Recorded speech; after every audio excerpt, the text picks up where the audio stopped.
Neil, not a bad week's work. Yeah, end of a very good week. 6 points, great result in the cup at Wycombe, and yeah, I think it's a good description that. Was it a difficult team to pick? Yeah, big time. With treatment rooms empty, touch wood, long may that continue. We've got players performing well, and on the back of a couple of wins, and everyone available and everybody wanting to play, it's a very difficult job for the gaffer, and we can only advise so much, we can only offer our own opinions and what, play devil's advocate sometimes and say what you could do and what you should do and what I'd do and what somebody else would do, but it's up to the gaffer at the end of the day, and I think he's got it spot on again today. He talked to us after the game at Wycombe and said he wasn't sure he'd be brave enough to play the three midfielders and one up front. That must have been quite a brave decision to just play one up front. You do, you open yourself up for criticism if you don't win when you play at home and you only have one centre forward on the pitch, but the three midfielders that we've got are as good as anything in the league, I believe, and if you can boss that midfield area, you can create more chances perhaps than you would do with two forwards on. So it was it was a difficult decision. We've got a lot of good players here that we're delighted with, and it might change next week, I'm sure it could do, but we've got options, which is good to have. And some of those players on the bench, having played well at Wycombe, must have been very disappointed. Absolutely. We left, including the goalkeeper, we left 6 for the Wycombe game that had started at Bristol Rovers that weren't even on the bench for Wycombe.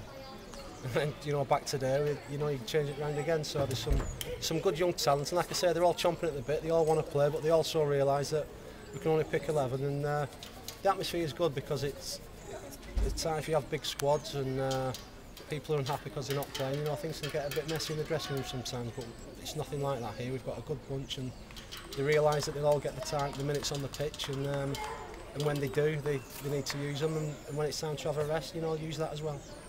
Given how dominant you were in the game, it was a bit nervy last 10 minutes.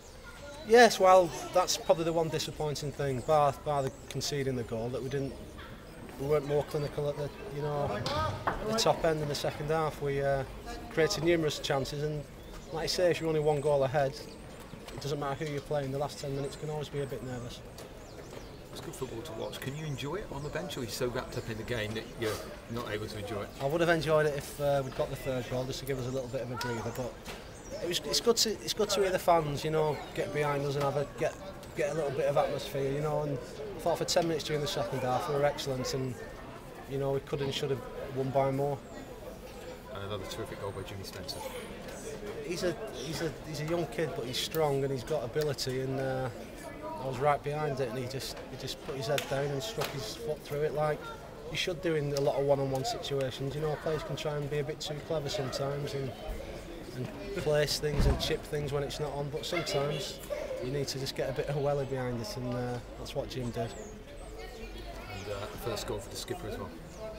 Yes, I don't know how prolific he's been over the years, but it was a great ball in by Luke Garbett, and he still had plenty to do, but he just directed it in the bottom corner. So he's been excellent, Benno. He really has. He's our captain, and he's a leader. He's a man. He encourages the boys. He gets people doing things and pulling people about the pitch, and I'm pleased for him. He's been a big part of why we're doing well this season, Benno. And every now and then he can have a 7 out of 10 performance every week like defenders do, and it's nice for him to get a bit of glory as well by scoring a goal. And then right at the end, Scott Brown's made a very important save. Yeah, it was a great save. Down low to his right hand, and he tips it around the post when I just my heart was in my mouth for a minute. So again, with Jack as well, we've got options. We've got a lot of talent, and Scott's been fantastic. He's been left out. And he's been fantastic training. He's been fantastic. If he's on the bench, he wasn't on the bench at Bristol Rovers, and that's that the professional footballers, and that's what they have to take the rough with the smooth and do the right things. And if you keep doing that, you end up on top, in your career. What's the situation with Jack Butland? He's got a game this week, and hopefully he'll be back with us if everything can be agreed. So nothing agreed yet, but you're very hopeful. I'm very hopeful. I'd be very surprised if he wasn't here next week.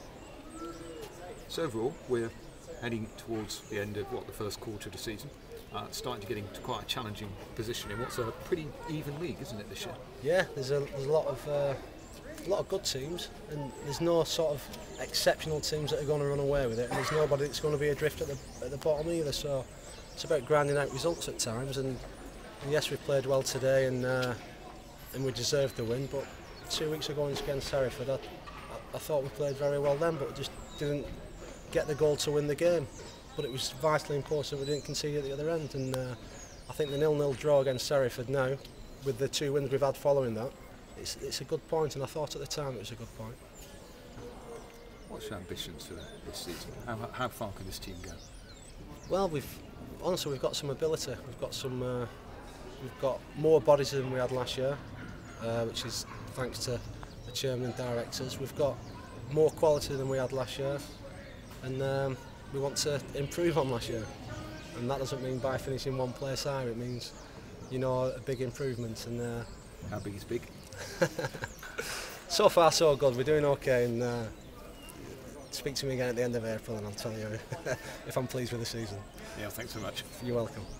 Neil, the fullbacks are one of the most interesting parts of today's selection, because nobody, it's another one of those areas where people are guessing what you're going to do because you've got so many options then. Yeah. Why did you decide to go with the Cedo and Luke Garbett? Keith, I don't think Keith's missed a game in about 3 or 4 seasons, and he played centre half at Wycombe and was excellent, and I think he got a bit of an ache in his leg that prevented him from training Thursday. And if we're umming and ahhing about who to play and who to leave out and when to rest people, we're in the position now where we can do that because of the players we've got. If we'd played Keith and he limped off after 30 minutes and we'd left Sido out or Luke or whoever, it wouldn't have been good management. So, as I say, we're in a position to be able to swap it around a little bit at the moment. So, yep. That was the thinking behind the fullbacks. Luke Garbett's only 18, but he's eased in nicely, hasn't he, with the last 2 games, and he looks a good player already. He's a young, fit lad. He's got a lot of ability on the ball. His left foot's excellent, and he was up against a tricky opponent on Tuesday night against Wycombe and defended very well against him. And similar again today, and he blocked. He prevented a lot of crosses from coming in and got a lot of blocks on. And then, that's his job as a defender first and foremost. But then when he's looking to bomb on and overlap, and did he hit the post, or was there a good save at the end when he had a shot? He's an asset in both boxes. Yeah, it's quite strange now. You've got 2 Friday nights coming up, haven't you, to try and keep this run going?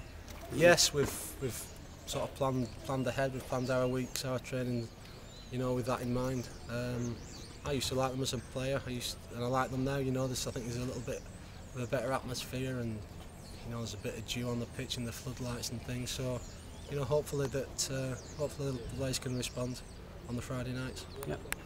Cheers, Neil.